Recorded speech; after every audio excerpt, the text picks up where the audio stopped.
Catherine Millot, que je vois pour la première fois.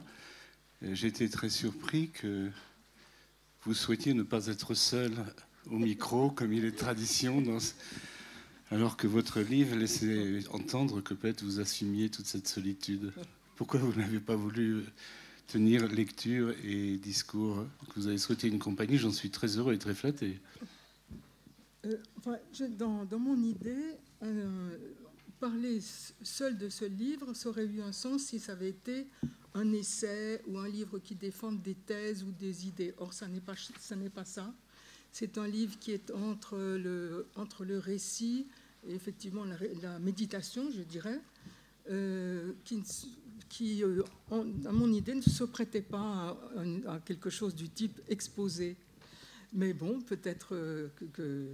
Et puis, c'est vrai que dans tout mon livre, j'explique bien que j'aime la solitude, mais la solitude entourée. Donc voilà, en tout cas aujourd'hui, c'est la solitude accompagnée.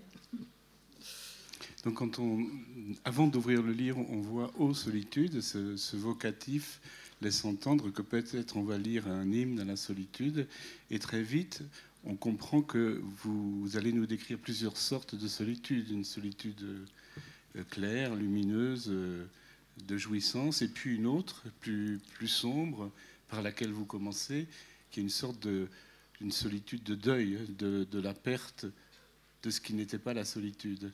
Et votre premier pas dans la solitude, vous le datez de la fin d'une histoire d'amour. Alors, j'ai commencé ce livre dans un moment où je vivais seule depuis un bon nombre d'années et où j'étais dans un état de grande disponibilité, je peux dire de sérénité et de bonheur aussi. Et ce livre, je l'ai commencé en croisière. C'était vraiment, en fait, j'ai commencé à l'écrire comme il se commence. C'est-à-dire il se finit aussi en croisière. Et comme il se finit, mais ce n'est pas la même croisière. Et c'est un moment vraiment divin, enfin, d'une croisière avec des amis sur un très beau voilier dans cette région que j'aime beaucoup, enfin des îles autour de la Sicile. Voilà, donc j'ai commencé ce livre. J'avais emporté avec moi La recherche du temps perdu, parce que je me disais que je voulais en effet, je pourrais dire, célébrer la solitude, c'est-à-dire que Ô solitude, c'est un Ô de célébration, mais qu'il y avait aussi la face noire de la solitude que je connais bien et que je voulais aussi explorer. Et quelqu'un comme Proust, justement, est quelqu'un qui a affaire aussi à ces deux registres, et en particulier tout le registre de la perte amoureuse, enfin de l'abandon, de l'angoisse liée à l'amour, tout ça aussi que j'entendais également explorer, bien qu'avec l'idée d'ailleurs que j'allais avoir du mal aussi à réaffronter ces gouffres-là, justement dans un moment où j'étais particulièrement heureuse, enfin se repencher sur ces abîmes, puisque c'est un terme abîme que j'affectionne, puisque c'est un terme aussi que les mystiques aiment, c'est un terme qu'on trouve dans le titre d'un de mes livres. Donc j'entendais repasser par là aussi. Donc ça, c'est un livre en somme qui se situe, qui navigue, je dirais, puisqu'il s'agit d'une navigation aussi, qui navigue entre les, disons, une expérience intérieure très heureuse et puis d'autres expériences beaucoup plus, enfin, qui sont des expériences d'angoisse, d'angoisse d'anéantissement, enfin que j'ai donc tâché de revisiter. Si vous voulez bien, on va évacuer un problème de détail, c'est le mot roman sur la couverture. Parce que oui. Déjà, le début de notre conversation, oui. Vous en parlez oui. comme d'un récit, vous dites oui. je. Oui. Bon, mais c'est facile à évacuer parce qu'on peut dire qu'il y a peu de fiction dans ce livre-là, même s'il y a un geste romanesque que vous pouvez revendiquer. Alors, le fait d'intituler ce texte roman, c'est à Solers que je le dois. C'est lui qui a tout de suite dit, cette fois-ci, roman. Et je lui ai dit... Et pour la première fois. C'est-à-dire que pour Abîmes ordinaires, que j'ai publié il y a un peu plus de 10 ans, il avait déjà été mis sur les épreuves roman, et j'avais corrigé, parce que j'avais préféré qu'il n'y ait rien. Parce qu'il y a une partie aussi autobiographique ou de récit, et en fait, le souci de Solers, c'est d'élargir la notion de roman, et de ne pas limiter cette notion de roman à la fiction. Et je dois dire que je suis d'accord, moi, avec cette idée. Peut-être parce qu'aujourd'hui, j'aime beaucoup moins la fiction qu'avant. Enfin, c'est pas... Et je ne suis pas sûre que... je ne suis pas si sûre que la fiction, ça convienne à notre époque. En tout cas, quand je lis, quand je suis lectrice d'œuvres contemporaines, j'aime particulièrement les auteurs dont on a l'impression qu'ils se tiennent au plus près du réel de leur expérience. Et que ça soit qu'il y ait des éléments de fiction, à la limite, peu importe. Je peux dire que dans ce texte-là, il n'y a pas de fiction du tout. Mais bon, il n'y a pas de fiction du tout. Et même, il y a, je dirais, un souci du détail, c'est-à-dire des termes exacts, des noms, y compris des noms propres, enfin, y compris, par exemple, des noms de lieux aussi. Et ça, c'est aussi parce que je suis psychanalyste et que quand j'écris comme analysante, non pas comme analyste, mais comme analysante. Et du coup, je tire le fil des associations, enfin le fil de l'inconscient. Et à ce moment-là, c'est important de s'attacher au nom lui-même, enfin, qui résonne d'une manière particulière, comme par exemple, j'évoque le métro Trocadéro. Trocadéro, tout d'un coup, cette dimension de trou m'est apparue, d'ailleurs en écrivant, qu'il y avait quelque chose là, dans le métro Trocadéro, quelque chose qui résonnait avec la dimension du trou. Et donc, c'est pour donner un exemple. Enfin, et là, le Trocadéro, c'était le vrai métro Trocadéro de mon expérience.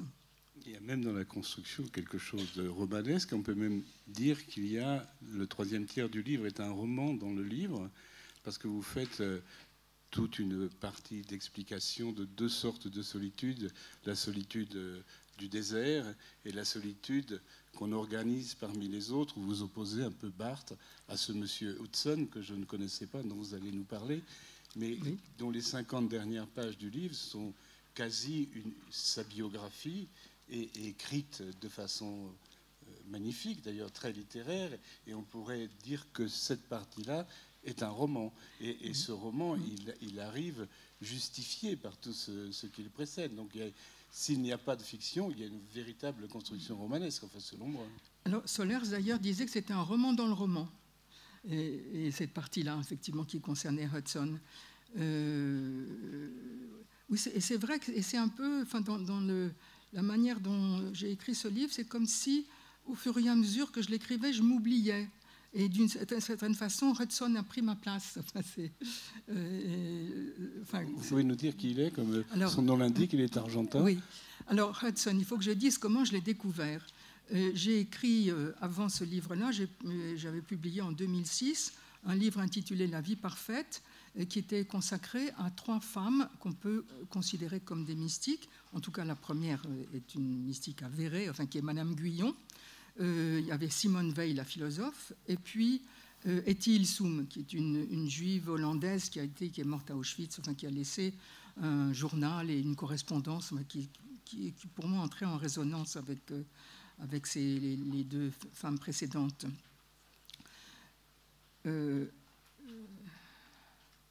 Alors, voilà, Guyon, donc j'ai écrit sur Guyon, et c'est d'ailleurs en rendant les épreuves de ce livre « La vie parfaite », que c'est juste après avoir rendu les épreuves de la vie parfaite, que je suis partie en croisière, cette croisière dont je parle dans Aux solitudes. Donc je dis que le bonheur de cette croisière, il était très lié au fait que j'avais rendu mes épreuves. Enfin, c'était donc le bonheur aussi d'être... Alors, Madame Guyon m'avait conduite à lire un monument qui s'appelle « L'histoire littéraire du sentiment religieux en France » de l'abbé Brémond. C'est un ouvrage de la fin du XIXe siècle. Et au cours de cette lecture, à la fin d'ailleurs de ce monument en 10 ou 15 volumes, enfin, qui a été réédité d'ailleurs il y a 5-6 ans, et c'est là que je suis tombée sur une citation de Hudson par l'abbé Brémond, et qui en parlait comme un exemple de mystique laïque, comme il disait. De mystique laïque, c'est-à-dire d'expérience intérieure. Pour lui, la mystique, pour l'abbé Brémond, ça se résume à la quiétude, à ce qu'il appelle la quiétude. Et la quiétude, ça n'est pas la tranquillité d'âme, c'est la cessation du discours intérieur. C'est-à-dire, c'est le moment où la parole, enfin, le parasite parolier, on pourrait dire, ce qui nous habite en permanence, finit par se taire. Et c'est ça la quiétude des mystiques, et c'est ça sur quoi Brémond met l'accent. Et il a trouvé sous la plume de ce Hudson une description d'état de quiétude qui le renvoyait à ses mystiques favoris du XVIIe siècle, puisque son ouvrage est consacré aux mystiques du XVIIe siècle. Or, Hudson n'était pas un croyant, c'était un ornithologue, naturaliste argentin, qui avait quitté l'Argentine à peu près à l'âge de 25 ans ou 30 ans et qui est arrivé à Londres, qui a essayé de poursuivre sa carrière de naturaliste et qui n'a trouvé aucun écho sur place. On avait été très content de sa collaboration à distance, mais sur place, on n'avait pas besoin de lui. Et il a tiré le diable par la queue, il est devenu écrivain et il a écrit des ouvrages merveilleux, dont un ouvrage que je vous recommande qui s'intitule « Un flâneur en Patagonie », et qui est justement l'ouvrage que cite Brémond, où Hudson raconte, comme ça, c'est une année passée en Patagonie, et puis ses errances tout à fait délibérées, volontaires, comme ça, tous les jours, il retournait à cheval, errer toute la journée dans les hauts plateaux de Patagonie, et c'est au cours de ces errances qu'il a connu des états intérieurs particuliers dont il témoigne dans Un flâneur en Patagonie, et dont je vous lirai, enfin, ce que j'ai là, les passages de mon livre qui concernent ces moments-là tout à l'heure, puisqu'il est prévu que je fasse un petit peu de lecture. Et voilà, donc Hudson, c'est quelqu'un qui a eu énormément de succès justement avec ses ouvrages où il témoignait de son expérience de naturaliste et de voyageur. Enfin, bon, c'est quelqu'un qui a écrit, disons, vers 1860-70, par là, enfin, dans disons, la seconde moitié du XIXe siècle. Très très tard par rapport à son expérience solitaire, c'est une dizaine d'années, son expérience en Argentine, dans la Pampa, seul, avant de retourner en Angleterre. Ah, il n'est pas retourné en Angleterre, il est né en Argentine. Oui, il est né en Argentine. Oui. Il a vécu, quand il était enfant, dans la Pampa. Ses parents avaient une estancia, enfin une propriété. Et lui, quand il était petit, il passait sa vie déjà à observer les oiseaux et à se promener, à errer dans la nature. Et ensuite, il en a fait son métier. Et c'est en effet sur le tard qu'il est parti en Angleterre, comme pour rejoindre ses ancêtres, parce qu'une partie de sa famille venait d'Angleterre. Et il s'est aperçu que ce n'était pas un retour à la maison vraiment, parce qu'il n'était pas très accueilli. Ce que je veux dire, c'est que l'expérience, il la verbalise bien longtemps après l'avoir vécu. Absolument, bien longtemps après. Oui, c'est une façon de le revivre, de le refaire, de le ressusciter. De ressusciter, c'est ce qu'il a, c'est son expérience merveilleuse. Enfin, c'était un homme qui avait un rapport à la nature tout à fait émouvant et enfin qui m'a beaucoup touché. Ces ouvrages sont traduits? Ah, mais vous trouvez presque, pas tout, mais vous trouvez une dizaine d'ouvrages au moins traduits et qui sont parus dans des collections de poche. Un flâneur en Patagonie, c'est publié dans la petite bibliothèque Payot, collection voyageurs. Et puis il y en a d'autres aussi, il y en a plusieurs aussi qui sont... non, il est très lu. Il est très lu par les gens qui aiment la littérature de voyage. Bon, ce qui n'est d'ordinaire pas spécialement mon cas. J'ai besoin de passer comme ça par des détours. Oui, dans ce livre-là, il y a ces deux solitudes dont je vous parlais au début, oui. Mais il y a aussi, au bout de quelques pages, une revendication, et vous parlez même de l'ambition de la solitude, et vous parlez de la solitude comme une ambition, je crois que vous avez cette phrase, c'est pour avoir la liberté de penser, on ne peut l'avoir que seul. Et très curieusement, c'est qu'après vos écrits, on a l'impression que vous n'écrivez pas seul, que vous avez besoin de solliciter des références, des admirations. Avant d'arriver à Hudson, on a lu Proust, Barthes nous a accompagnés. Vous opposez d'ailleurs la solitude de Barthes à celle de l'anachorète. Et voilà, et cette solitude que vous avez découverte dans une forme de souffrance jeune avec ce chagrin est devenue presque un but pour vous, en tout cas une ambition. Vous utilisez ce terme. Alors, dans ce que vous dites, il y a beaucoup de choses.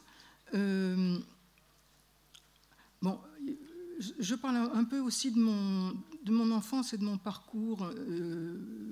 Bon, j'ai vécu à l'étranger à plusieurs reprises quand j'étais enfant et je n'ai pratiquement pas été scolarisée. J'avais des cours particuliers, des institutrices comme ça, mais l'école, je n'ai pas connu. Et d'une certaine façon, ça a fait que très tôt, puis en plus j'étais fille unique, donc ça a fait que très tôt, pour moi, les livres ont été mes compagnons, m'ont accompagnée dans ma solitude, mais depuis l'enfance. Et je peux dire que c'est la même chose dans ma vie adulte, et en effet, c'est le cas quand j'écris. Pour moi, écrire, c'est dialoguer avec les amis. C'est aussi, d'une certaine façon, je poursuis avec vous un dialogue. C'est en effet être accompagné, aussi bien d'ailleurs éventuellement être soutenu, trouver des appuis dans ce que... mais alors, pour ce qui est de la liberté de penser, je fais référence à l'enfance aussi, mais à une enfance très lointaine et un peu mythique. Ça serait ce moment de l'enfance où on n'est pas encore pénétré des impératifs éducatifs, des exigences parentales, où il y a comme une sorte je dirais, de friche mentale qui n'est... on n'a pas encore intériorisé quelque chose de l'éducatif et du dehors. Et c'est un peu comme si la solitude, en tant qu'elle est la voie royale dans certains types d'expériences intérieures, j'avais l'idée qu'elle permettait peut-être de retrouver quelque chose où on se dégage, où on se défait de ce que j'appelais tout à l'heure le parasitisme parolier ou langagier, de ce qui du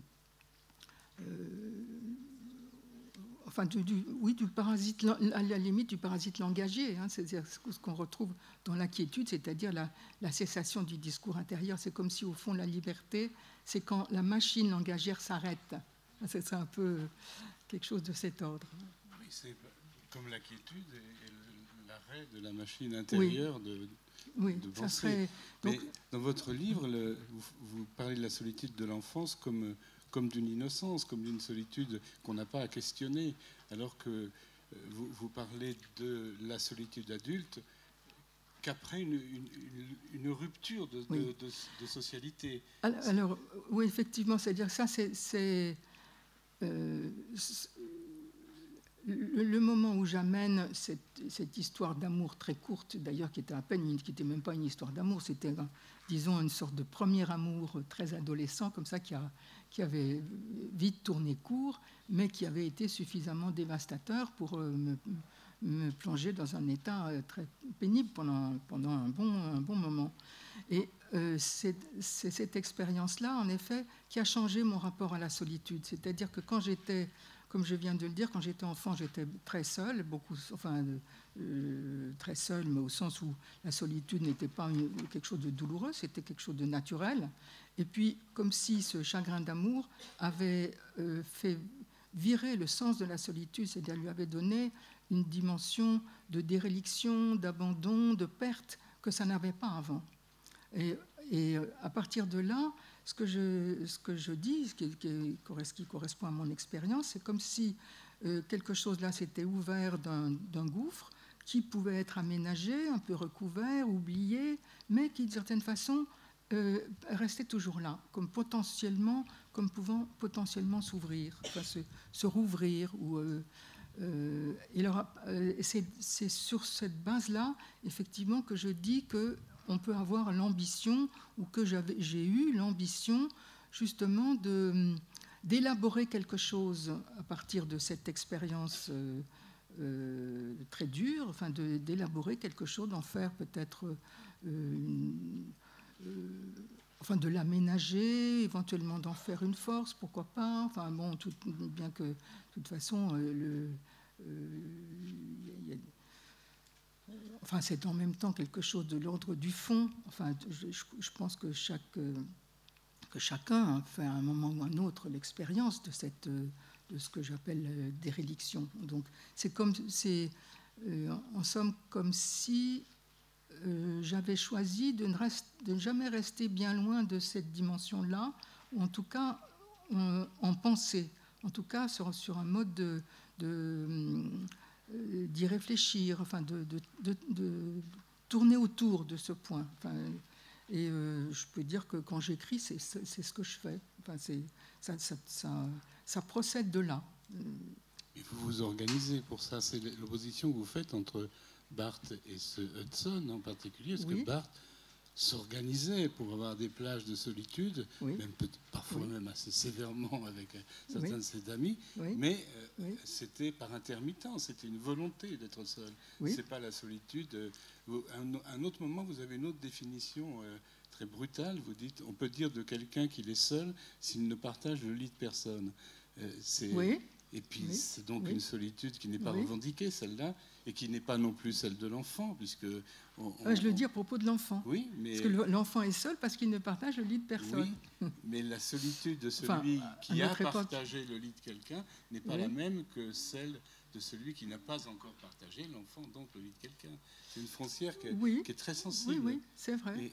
Et vous avez, sans arrêt, vous l'avez dit tout à l'heure à propos de Trocadéro, il y a un trou, on est toujours au bord d'un trou, voire d'un gouffre, et la conclusion du livre est assez symbolique de ça, puisque c'est un maelstrom qui vous déçoit d'ailleurs, mais je pense qu'il faut le regarder du pont. Moi, j'ai regardé du pont, mais enfin bon. Ah oui, vous y avez été.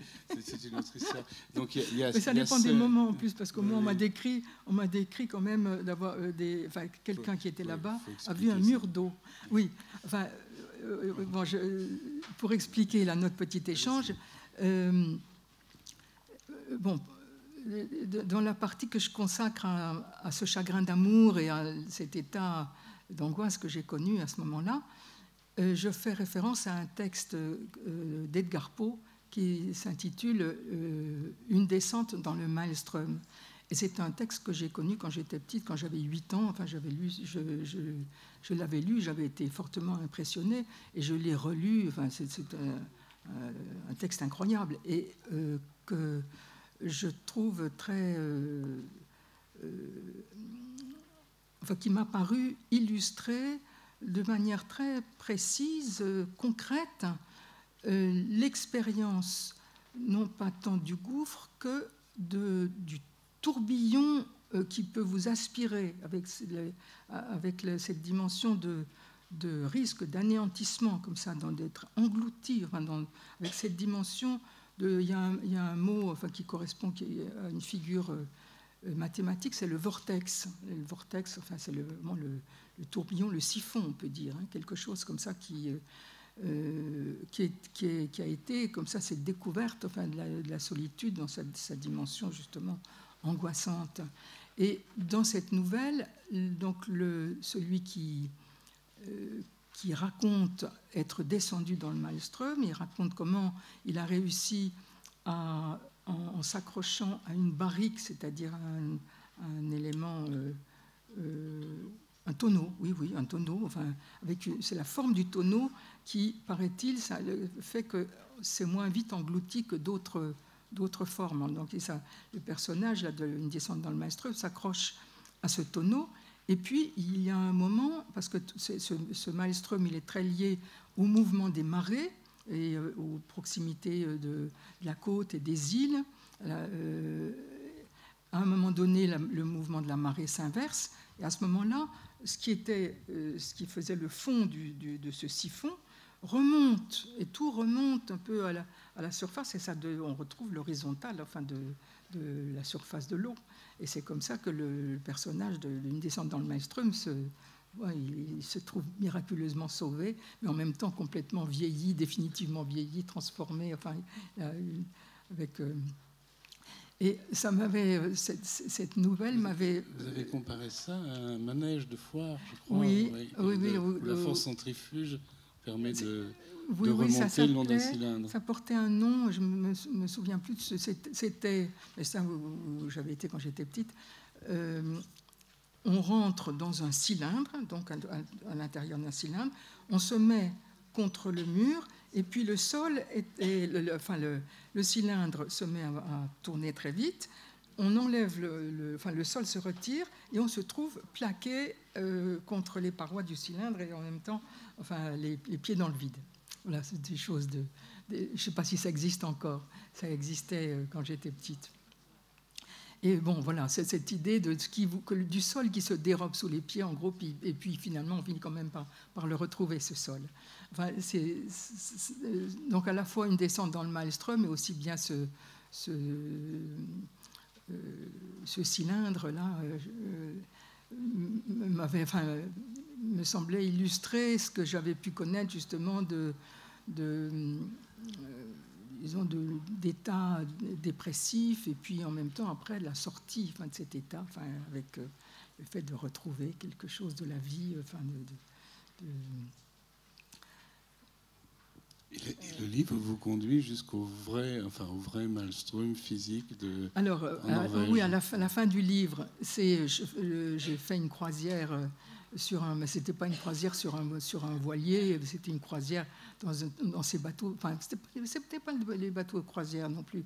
C'est l'express côtier norvégien comme ça qui va le long de la côte. Enfin, où il y a quand même beaucoup de touristes. Et j'ai voulu aller voir ce maelstrom. C'était des petits tourbillons absolument minables. Je me dis bon, c'est bien. Sur le mode, c'était une façon aussi, comment dire, de dégonfler la dimension comme ça,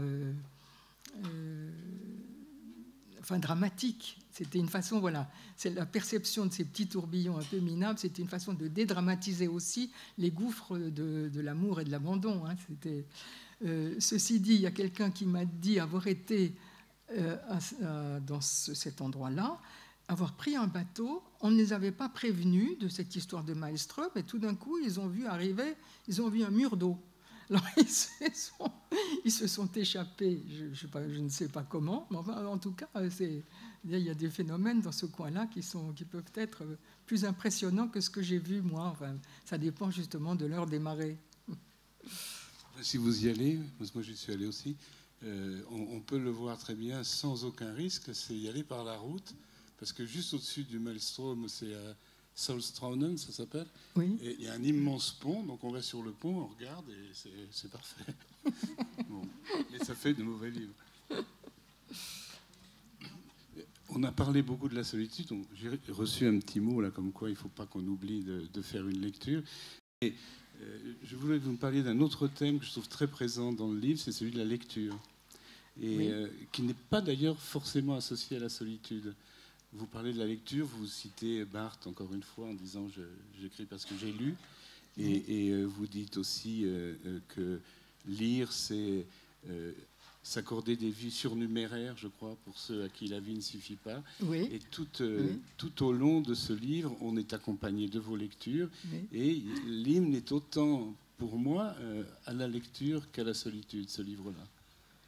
Oui, mais pour moi, je dirais pas que c'est la même chose, mais c'est bien proche. Enfin, parce que d'abord, quand on lit, même si on a quelqu'un à côté de soi, on est quand même c'est quand même c'est quand même solitaire de lire. C'est comme d'écrire. Hein. Pour moi, effectivement, ce sont deux activités très semblables et qui vont ensemble. Enfin, il y a l'état de lecteur dont la lecture ne conduit pas à l'écriture. Oui. Et pourtant, oui. vous, et lentement d'une certaine manière, parce qu'au début de votre carrière, c'était pas exactement ça. C'était des récits, enfin pas des récits d'ailleurs, des livres de connaissances scientifiques, votre thèse, etc. Et peu à peu, vous dites d'ailleurs des choses pour moi réjouissantes, mais qui ne le sont peut-être pas pour tout le monde, c'est que vous avez pris un biais littéraire là où l'analyse arrivait non pas à une impasse, mais à une énigme, vous dites. Et ce relais-là fait plaisir à ceux qui préfèrent la littérature, la psychanalyse, mais vous faites les deux, c'est parfait. Alors, oui, ben j'ai d'abord écrit 3 ouvrages de psychanalyse. Le premier, c'était ma thèse, qui a été publiée sous le titre Freud antipédagogue, qui est ressorti, vraiment, ça date d'il y a longtemps. Donc ça, c'était un travail, je peux dire, un peu obligé. Et puis, ensuite, j'ai écrit 2 ouvrages de clinique psychanalytique, un sur le transsexualisme et un sur l'hystérie. Et puis, mais en même temps, en parallèle, je m'étais déjà décidée à écrire sur ce que c'est que l'écriture. En fait, ça a donné lieu à ma première publication chez Gallimard. C'est-à-dire que les livres que j'ai publiés chez Gallimard, ça prend la suite et c'est autre chose. Enfin, je suis entrée dans une autre dimension, disons, qui correspondait plus à quelque chose qui m'habitait depuis longtemps. De toute façon, la littérature, c'était ma première passion, hein, je peux dire, avant la psychanalyse. Et puis, alors, en effet, il y a un rapport avec le parcours analytique. J'ai dit que quand j'écrivais, j'étais analysante et non pas analyste. J'ai l'impression, en effet, qu'à partir d'un certain moment, à partir des livres que j'ai publiés chez Gallimard, c'est-à-dire c'est le 5e, là, ça a été pour moi comme la continuation de la psychanalyse par d'autres moyens.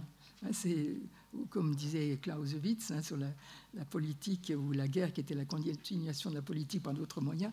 Moi, c'est ce que l'écriture, c'est la continuation de la psychanalyse par d'autres moyens. Et c'est en effet, mon analyse, d'une certaine façon, s'est terminée sur ce qui restait pour moi d'énigmatique dans un certain type d'expérience intérieure que j'ai décrite dans Abîmes ordinaires. Et donc je n'avais pas réussi à élucider dans quand même au cours d'une analyse très longue. Et voilà, donc j'ai poursuivi comme ça. Et je ne sais pas si j'en suis venu à bout. Peut-être pas tout à fait, parce que j'ai encore des choses comme ça. Mais quand la guerre continue la politique par d'autres moyens, c'est parce que la politique a échoué.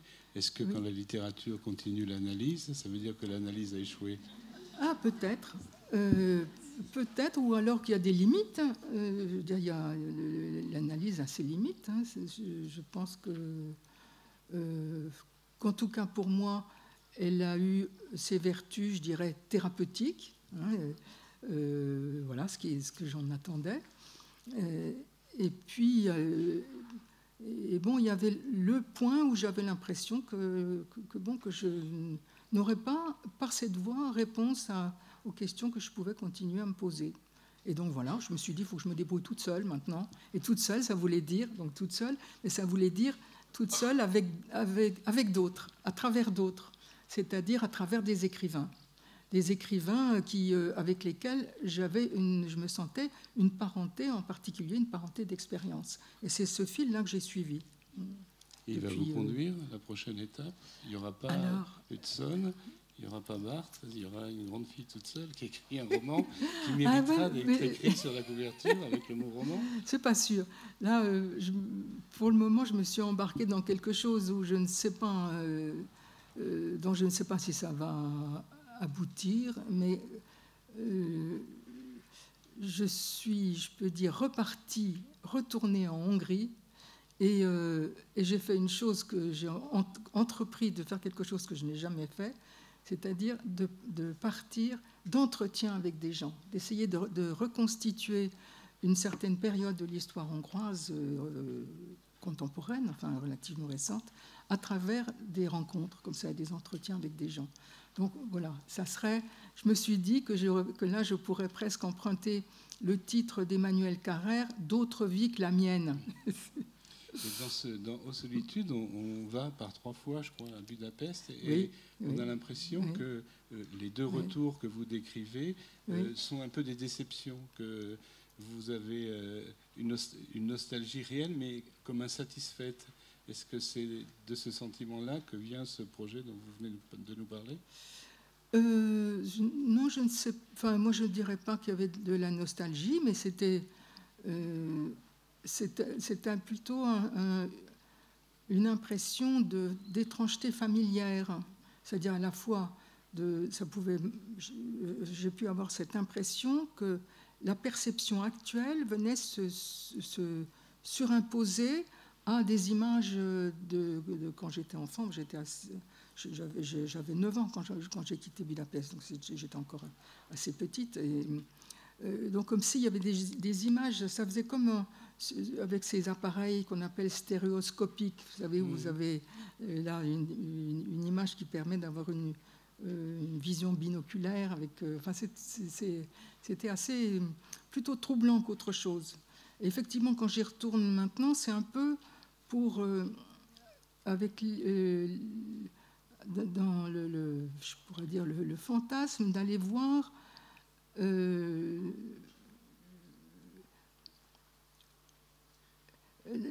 ce pays là comme il était quand je n'y étais pas, enfin quelque chose comme ça, d'aller voir en quelque sorte, d'aller voir là où je ne suis pas. Enfin, je pourrais le formuler comme ça. Et que les villes rajeunissent en nous pendant que nous on vieillit loin d'elles. Parce que vous n'avez pas du tout le même sentiment, parce que vous n'en parlez pas sur la Finlande dans ce livre-là. Oui, parce que la Finlande, c'était d'abord j'étais un peu plus grande, et puis j'ai gardé des contacts aussi j'ai gardé des contacts avec la Finlande. J'y suis retournée,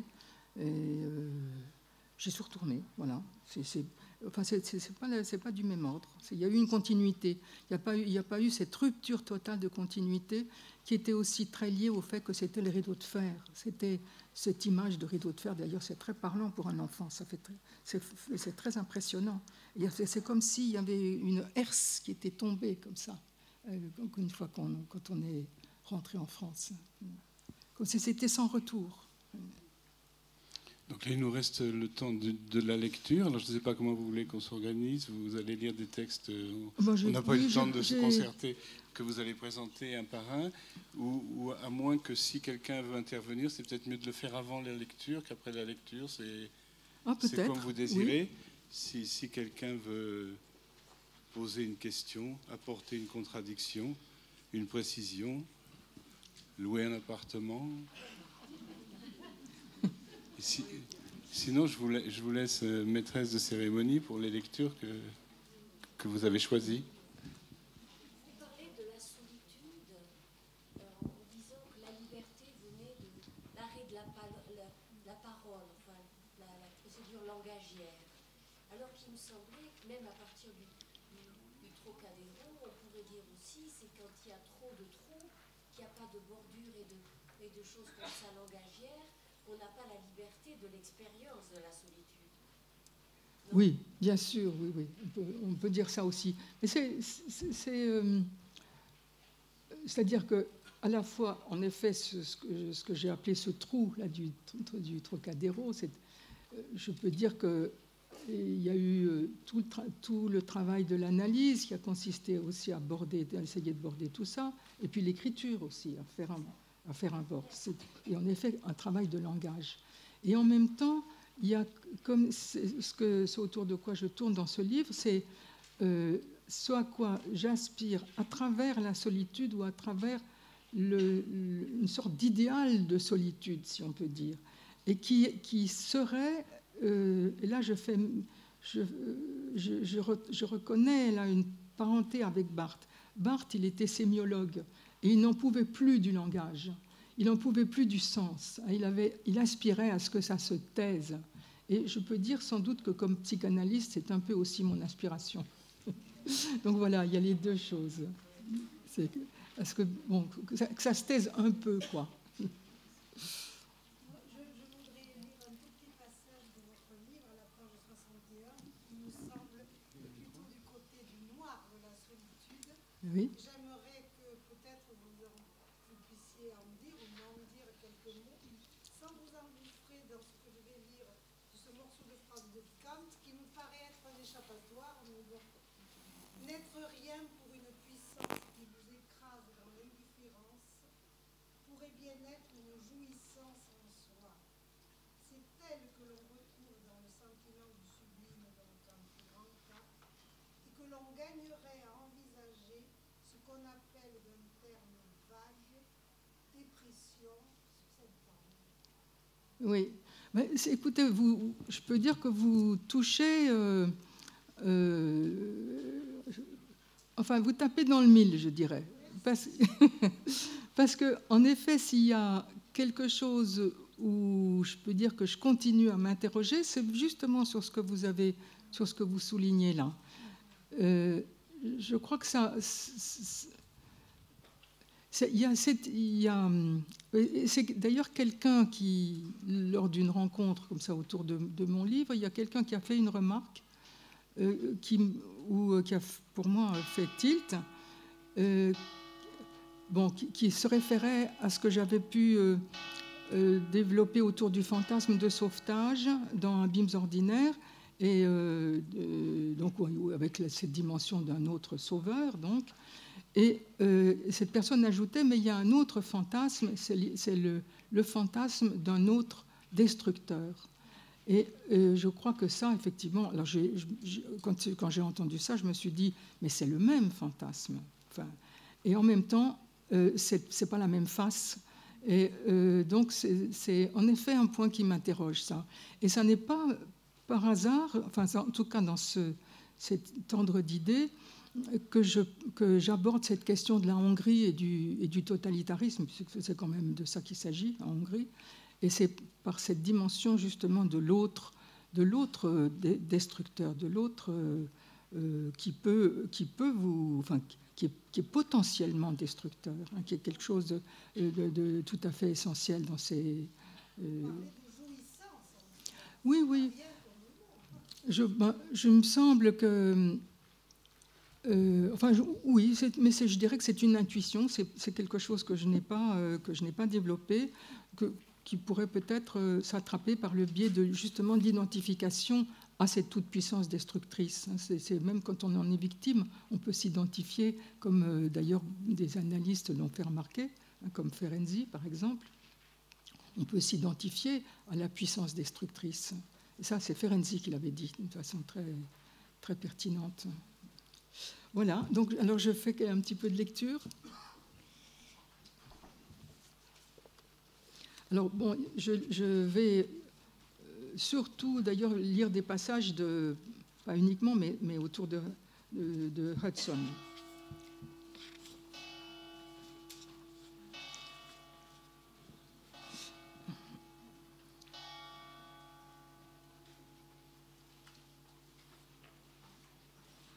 À peine embarqué à Naples, avant-hier soir, j'ai senti le silence intérieur de l'écriture s'installer.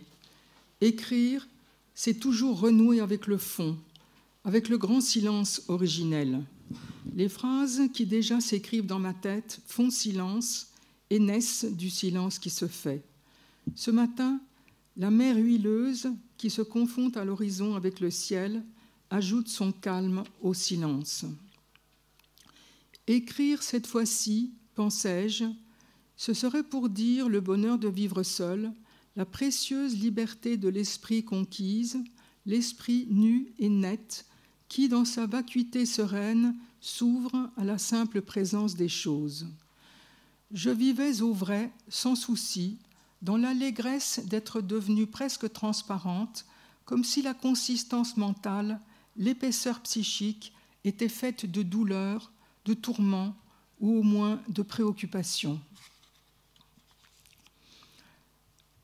Je sentais en moi, en ce début de croisière, une disposition faite d'accueil sans réserve, comme si j'éprouvais à l'égard de toute chose une sorte d'amour. Musil ne disait-il pas qu'on pouvait aimer Dieu, qu'on pouvait aimer le monde, et que peut-être même on ne pouvait aimer que Dieu ou le monde, qu'en tout cas, il n'était pas indispensable d'aimer quelqu'un. Or, j'étais à ce moment de ma vie où l'amour des hommes m'avait abandonné. J'avais fait avec le temps de cette solitude un bonheur, où le vaste monde vous sert de partenaire, où l'on s'oublie soi-même sans se perdre pourtant, car c'était une vie sur mesure que je m'étais faite, une vie à ma main, si j'ose dire, à ma guise, à mon goût. Dans cette vie solitaire, je m'étendais à loisir, comme on étire ses membres dans un grand lit qu'on occupe tout entier avec volupté. Je cultivais volontiers le silence de mon appartement vide que traversait la lumière du matin. Je m'y déplaçais sans bruit, allégeant mes pas pour ne pas le troubler. L'espace s'élargissait, tandis que s'amincissait ma présence. Les bords de l'inexistence m'étaient devenus familiers et doux. D'y avoir comme élu domicile rendait plus intense, car plus nu, le plaisir de vivre, ce bien-être foncier, inconditionnel, qui est enraciné dans notre être le plus archaïque et dont je jouissais désormais sans arrière-pensée. Je jouissais aussi d'être sans avenir. Ma vie était devant moi comme un horizon vide où rien n'arrêtait le regard. J'en éprouvais une singulière impression de soulagement, d'évasion et d'absolue liberté.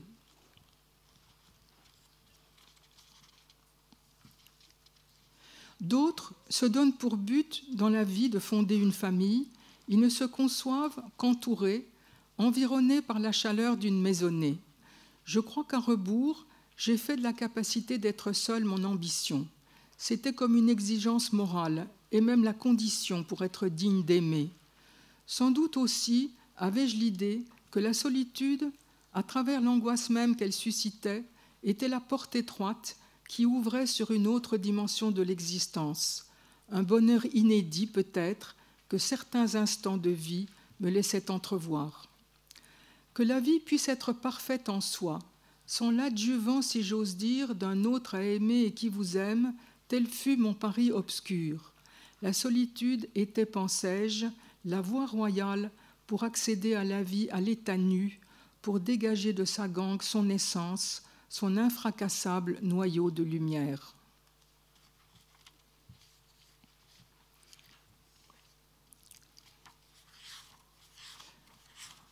Alors là, je vais vous parler de Hudson.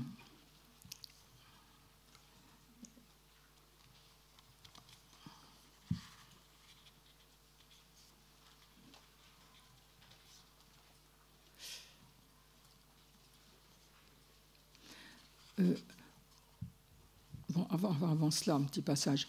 Comme un enfant laissé à lui-même dans l'orbe de la présence d'un adulte qui vaque à ses occupations, quand j'écris, j'aime moi aussi rétablir cette solitude ancienne dans la proximité des autres, surtout s'ils sont eux-mêmes absorbés dans quelque activité silencieuse.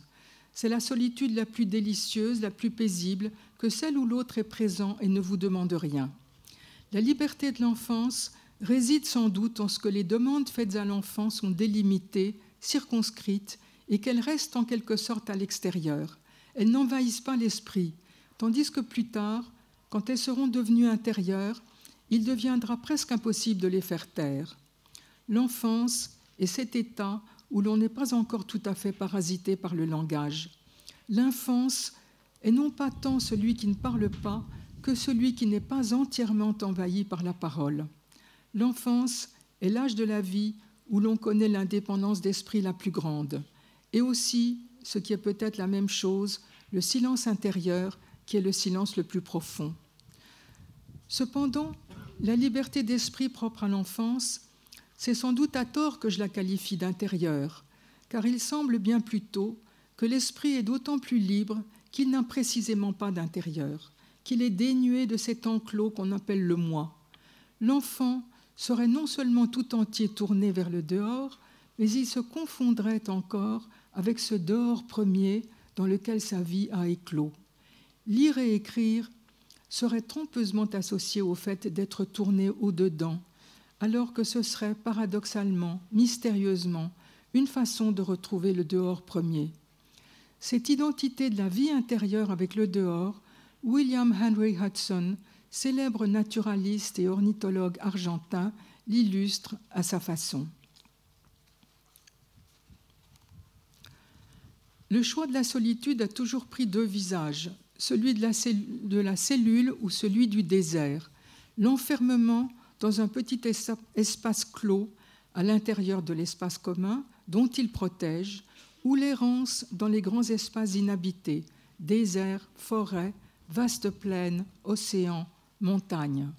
Sans doute existe-t-il une secrète équivalence entre la clôture et l'ouverture illimitée, et j'aimerais en sonder ici le mystère. William Henry Hudson vécut longtemps dans la Pampa avant de découvrir le désert de Patagonie. Il y fit l'expérience de ce à quoi Barthes aspirait tant, le silence intérieur qui naît de la mise au repos de la machine langagière. Peut-être celui-ci est-il l'accomplissement de la solitude par l'espace immense qu'il creuse en nous. La solitude rejoint alors la vastitude. L'homme d'intérieur et l'homme du dehors, chacun à partir de l'ascèse qui lui est propre, hante les mêmes régions de l'esprit, et l'homme d'extérieur, l'ancien gaucho, n'est pas celui qui s'y avance le moins loin.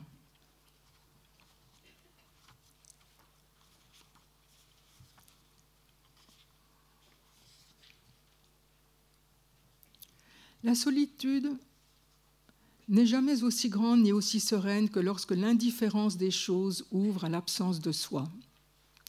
Et sans doute, la puissance magnétique du désert patagonien venait-elle de ce qu'il donnait à voir le monde tel qu'il était avant qu'un regard d'homme ne s'y pose, un monde vierge d'humanité, aussi immuable que si l'homme n'avait jamais existé, le monde au 6e jour de la création. N'était-ce pas ce monde-là qui se livrait à Hudson au cours de son errance patagonienne, dans la lumière grise d'une vision sans ombre, lumière d'une lucidité transcendantale où il s'absentait comme dans un sommeil à l'envers. Dans ces vastes solitudes régnait un très profond silence. Lorsqu'il s'arrêtait avec son cheval et son chien, dans le bosquet où il revenait chaque jour, comme une bête, s'étendre sous le même arbre, cessaient alors les seuls bruits qui se faisaient entendre, ceux dont il était lui-même la cause, les pas assourdis de son cheval, le raclement des branchages sur ses bottes, le halètement du chien.